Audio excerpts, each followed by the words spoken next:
Oui, oui, ça c'est... je sais pas. Ah si, on va faire un étage de plus, il manque de bureaux. Donc c'est le début de la télé là. En dessous, je crois que c'est la salle de... je suis sûr que dans quelques années, on va arriver. Si c'est assez solide, on va arriver à la moitié de l'immeuble, oui. Et comme Julien Roche commence à se sentir à l'étroit en Albanie, il est allé faire un tour dans la dernière dictature communiste du monde, la Corée du Nord. Là aussi, il est le premier.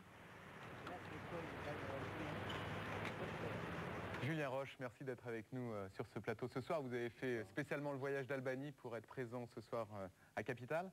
Alors, on a vu votre incroyable parcours retracé par Fabien Vincent. On va voir avec vous quels sont les risques d'aller faire du business dans des pays justement à risque. Alors, vous avez commencé à commercer avec l'Albanie en 1982. À l'époque, c'était le pays le plus fermé du monde. Et puis ensuite, en 1991, il y a eu la chute du régime. Voilà. Et puis on se souvient de 1997, avec la guerre civile en Albanie, des émeutes hyper violentes. Les gens fuient le pays, pas vous. Pourquoi? D'abord, les raisons de cette guerre civile, en fait, ne sont pas liées à des affaires politiques, mais sont liées à des affaires économiques. Vous avez eu les plus grandes pyramides, vous connaissez le système des pyramides, où les gens touchent des intérêts faramineux qui sont en fait payés par les dépôts des suivants. Et donc la pyramide s'est écroulée. Mais le problème en Albanie, c'est que la pyramide avait touché tout le monde. D'accord, le système économique s'était écroulé. Totalement effondré, les gens ont été ruinés du jour au lendemain, mais vraiment ruinés, ayant vendu leurs appartements, n'ayant plus rien du tout. Et donc ça a été le début d'une panique généralisée, la police a disparu, il n'y avait plus de pouvoir, les hommes politiques ont disparu, tout le monde a disparu. C'était le chaos, un État sans structure. Vraiment. Et alors, est-ce que c'était risqué à ce moment-là de vivre en Albanie? Alors là, il y avait un risque, parce que dans ces situations d'instabilité, vous avez les voyous qui prennent effectivement le pouvoir. Il faut des armes, il faut savoir que les stocks et les dépôts d'armes avaient été ouverts, ils étaient absolument monstrueux. Vous aviez des milliers de tonnes d'armes, de munitions, d'explosifs, etc., qui ont été mises à la disposition de la population. Et alors vous? Et donc, par ricochet, j'ai effectivement été obligé de prendre quelques caisses de grenades de Kalachnikov, enfin pas tout seul, avec quelques amis. Parce que vous avez appris à tirer à la Kalachnikov? Non, en fait, non. Ce qui s'est passé, disons les choses comme elles sont, n'ayant plus de police, plus rien, donc les gens sages fuyant un petit peu l'Albanie, et les voyous prenant le pouvoir en Albanie, vraiment le pouvoir dans la rue, donc il fallait se protéger, c'était de l'autodéfense. D'accord. Et donc, je dirais que les supermarchés des armes étaient ouverts 24 h sur 24, donc vous pouviez prendre un lance-roquette, 12 Kalachnikov. Et vous êtes allé vous servir également ou pas? Donc je suis allé avec mon maître d'hôtel et puis mon chauffeur, on est allé chercher... dans les dépôts d'armes? Dans les dépôts, on a même eu l'agent, à l'époque, l'ambassadeur de France, un personnage tout à fait remarquable, et il nous avait prêté sa voiture blindée pour aller justement chercher quelques armes pour se protéger, parce que c'était quand même très dangereux, dans la rue, vous faisiez tirer dessus. Mais à ce moment-là, vous n'avez pas envie de rentrer en France? Parce que quand même, ça veut dire vivre dans une certaine peur, dans la crainte. Il était manifeste que cette situation serait provisoire. Le problème, c'est que le provisoire, on ne sait pas combien de temps ça dure. Mais enfin bon, avec un petit peu d'optimisme, on imagine que ça va quand même pas durer des années. Et donc, en fait, j'étais bien disposé pour partir, puisque les Français ont été évacués depuis ma maison, puisque l'armée française est venue en hélicoptère sur ma maison à la plage chercher les résidents français. Donc je suis le seul à être resté effectivement avec mes labradors, qui étaient français dans la maison. Alors ce qui s'est passé évidemment... Vous êtes senti seul à ce moment-là? Je suis senti très seul, mais c'est là où il y a un côté d'Albanie qui est tout à fait fantastique, c'est une espèce de solidarité. Les gens qui travaillent chez moi sont allés chercher leurs cousins. Marcel, par exemple, mon partenaire, est venu, il avait pu faire... sa famille a pu se réfugier en France chez moi, et donc il est venu avec une Kalachnikov, et pendant plusieurs jours, jour et nuit, on gardait la maison, etc. Donc dans ces moments-là où vous jugez les vrais amis. Et tous les gens qui travaillaient chez moi et qui continuent à travailler aujourd'hui, on fait venir les cousins, vous étions tous armés, personne, j'habitais dans un village où il y avait la maison du président, la maison du Premier ministre, qui ont été toutes pillées. La seule qui n'a pas été touchée, c'est la mienne. Pourquoi? Parce que vous étiez mieux protégé. Là, on s'est autoprotégé. Et donc les gens ont essayé, on a tiré en l'air, on a un peu moins en l'air, et puis ils sont partis, je veux dire. Donc, vous avez tiré à la Kalachnikov? Oui. C'est pas rigolo, hein. Ça fait mal, ça fait du bruit. Non, c'est pas très amusant. Non.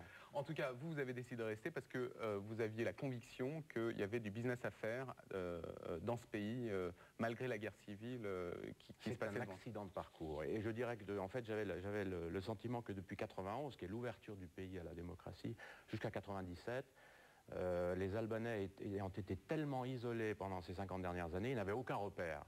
Donc tout était possible, tout était permis. De faire des trafics n'était pas considéré moralement comme quelque chose de non autorisé, puisque même les lois n'existaient pas. Il n'y avait pas de loi, il y a eu des premiers trafics de drogue au début, mais il n'y avait même pas de loi qui le condamnait. Donc comment voulez-vous que, effectivement, donc il a fallu mettre en place tout un arsenal juridique, et je dirais que 97 était presque un élément nécessaire en Albanie au développement. Ça a été l'année zéro du développement. Je dirais que les 10 premières années, les 8 premières années ont été un touche-à-tout pour voir un peu ce qu'on peut faire. Et 97 a été vraiment l'année où les Albanais ont compris que pour gagner de l'argent, il fallait travailler, il ne fallait pas attendre qu'il tombe, effectivement. Et le seul résidu, je dirais, de ces années précédentes, ce sont quelques réseaux mafieux, de drogue, etc., mais qui, effectivement, depuis cette époque-là, sont combattus vraiment très sérieusement. L'Albanie reste quand même un pays où il y a de la mafia, hein, il y a du trafic de drogue. Il n'y a pas de mafia, c'est ça le problème. C'est un mythe. Non, non, c'est pas un mythe, c'est pas un mythe. Mais il faut savoir ce que c'est qu'une mafia, c'est quelque chose d'organisé, etc. En Albanie, organiser quelque chose, c'est une gageure, c'est extrêmement compliqué. Donc pourquoi voulez-vous que des voyous puissent s'organiser? Ce qu'il existe en Albanie, il existe des petits gangs, des petits clans, qui sont familiaux, régionaux, etc. On sait où ils sont, tout le monde sait. Moi je connais tous les grands voyous d'Albanie, tout le monde les connaît. Alors vous les connaissez? Voilà. Tout le monde, je veux dire, c'est du domaine public. Le problème, c'est que c'est progressivement, et d'abord ils ne sont pas si nombreux que ça, il faut le dire, et progressivement, c'est vrai qu'ils se font plus ou moins nettoyer. Hein, on parle de collision avec le pouvoir, il y a peut-être eu ici et là, etc., mais ça n'est pas une généralité. Quand vous dites qu'il y en a peut-être eu, ça veut dire quoi? Probablement quelques petites affaires de corruption. Écoutez, ça existe même chez nous. Pourquoi voulez-vous que ça n'existe pas en Albanie? Hein, évidemment, en Albanie, c'est peut-être plus brut de fonderie que chez nous, c'est un peu plus sophistiqué, avec des comptes offshore, etc. Là-bas, c'est quand même beaucoup plus... Comment ça se passe la corruption là-bas? À l'époque, si vous connaissiez le ministre, vous pouviez avoir le droit d'avoir pour pratiquement rien un terrain gratuit, etc. Donc c'est des attributions de propriété à des amis, mais pas pour faire des affaires. C'était quoi? Il vous donnait un terrain et la contrepartie probablement et certainement financière. Oui. Je pense. D'accord. Je pense. Et vous, on vous a jamais proposé... Il y a une chose qu'il faut savoir en Albanie, c'est qu'on respecte l'étranger. C'est une chose qui est extraordinaire. Si vous regardez dans les statistiques, il y a des règlements de compte en Albanie, il n'y a pratiquement jamais d'étrangers qui soient touchés. C'est-à-dire que l'étranger en Albanie est respecté. Il y a une tradition d'hospitalité en Albanie qui est très très forte. Aujourd'hui, ça fait 20 ans, un peu plus de 20 ans que vous êtes en Albanie. Est-ce qu'il vous arrive par moment de vous dire « j'ai envie de tout plaquer » ? Non. Non, jamais. Non, d'abord parce que si j'avais eu ce sentiment, je serais parti. Non, en Albanie, je m'amuse. Vous vous voyez finir vos jours là-bas? Non, oui et non. J'en sais rien. J'en sais rien. Peut-être que si un jour, je sais pas, je décide de changer de pays parce que j'en ai assez, je n'en sais rien. Alors justement, vous ne faites pas du commerce qu'en Albanie, vous en avez fait aussi dans d'autres pays assez chauds, comme la Libye ou l'Iran. Quelles précautions il faut prendre quand on voyage en tant que businessman dans ces pays-là? La première chose à faire, c'est de bien préparer sa valise. Ah bon? Bien préparer sa valise, parce qu'en fonction du pays où vous allez, il y a des choses qu'il ne faut pas faire. Par exemple, dans des pays évidemment totalitaires, il ne faut absolument pas emporter de caméra ou d'appareil de photo, parce que là, vous allez être immédiatement catalogué comme un espion. Ça, il faut savoir que dans ces pays totalitaires, un étranger est par définition un espion. Ah oui. On vous a déjà pris pour un espion? Moi, je suis un espion, je suis un polyagent. Du temps des communistes, j'étais considéré comme proche de la CIA. Mais en revanche, comme je faisais des bonnes affaires et je faisais faire des bonnes affaires à l'Albanie pour son commerce extérieur, donc on me tolérait. Quand la démocratie est arrivée, je suis devenu un espion des communistes. On a dit que j'avais acheté mon premier avion pour transporter la veuve d'Enver Hoxha à l'étranger. Enfin, j'ai entendu des choses... Alors, vous avez été soumis à des interrogatoires parce que vous étiez considéré comme un espion? Jamais directement, mais au début. Du temps des communistes, d'abord, j'étais systématiquement avec des amis albanais, toujours à deux, comme les bonnes sœurs et les gendarmes chez nous. Je n'ai jamais rencontré, jusqu'en 1991, un Albanais tout seul. Même en France, quand ils étaient toujours par deux. Ça, c'était une règle. Bon, on s'y fait, hein, je veux dire, c'est pas un grand... Alors, aujourd'hui, si vous aviez 20 ans, vous iriez où? C'est une très bonne question. Il reste de moins en moins de dictatures. Parce qu'il n'y a que ça qui vous intéresse. Non, mais moi j'aime bien les choses un peu difficiles, un peu bizarres et atypiques, parce que bon, aller faire du business aux États-Unis ou à Londres, c'est intéressant, mais bon, ça n'a pas de petit côté exotique. Moi j'aime bien les trucs un petit peu exotiques. Mais il reste la Corée du Nord. Il reste la Corée du Nord. Alors j'y suis allé il y a quelques années faire un petit tour. Oui, d'ailleurs, on voit des images de vous il y a 4 ans. Vous faisiez partie des premiers occidentaux qui sont rentrés dans ce pays très fermé. Alors, vous iriez faire quoi en Corée du Nord? Dans un pays comme ça, je dirais qu'il faut faire le grand saut. Ça veut dire quoi? C'est-à-dire, il n'y a pas de téléphone, par exemple. il ne faut pas songer à équiper des téléphones filaires en Corée du Nord. Il faut sauter directement au mobile avec Internet. Je veux dire, il faut sauter les technologies pour fournir dans un pays comme ça, passer vraiment du coq à l'âne, de l'équipement qui n'existe pas à la dernière technologie. Vous dites que c'est un pays très fermé, en même temps qui est un pays bizarre, comme vous le disiez. C'est la dernière dictature la plus dure au monde. On y meurt de faim. Vous dites que vous faites du business. Quand on fait du business, on ne doit pas prendre en compte ces sentiments-là, ces problèmes de droits de l'homme.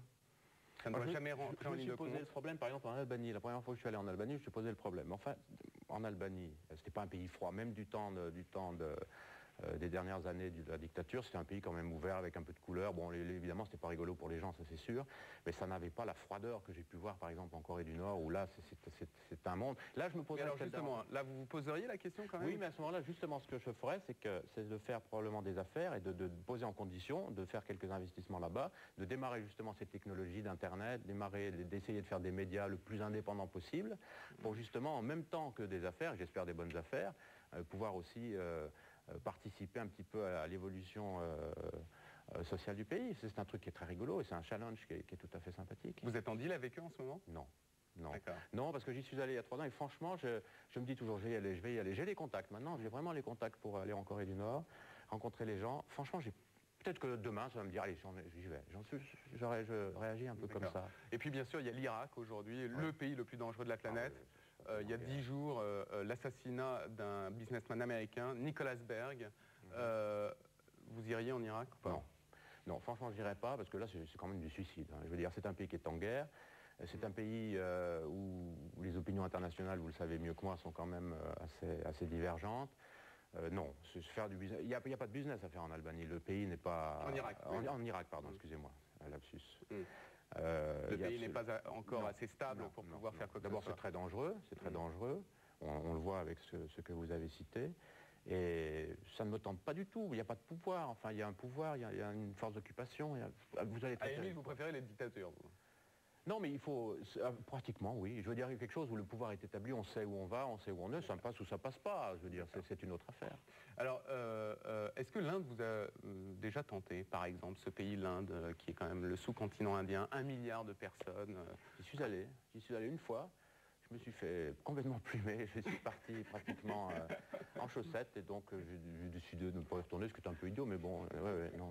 D'accord. Donc non, mon expérience avec l'Inde n'est pas très enrichissante. Parce que c'est exactement là où on va aller maintenant, en Inde. Merci infiniment d'avoir été avec nous sur ce plateau.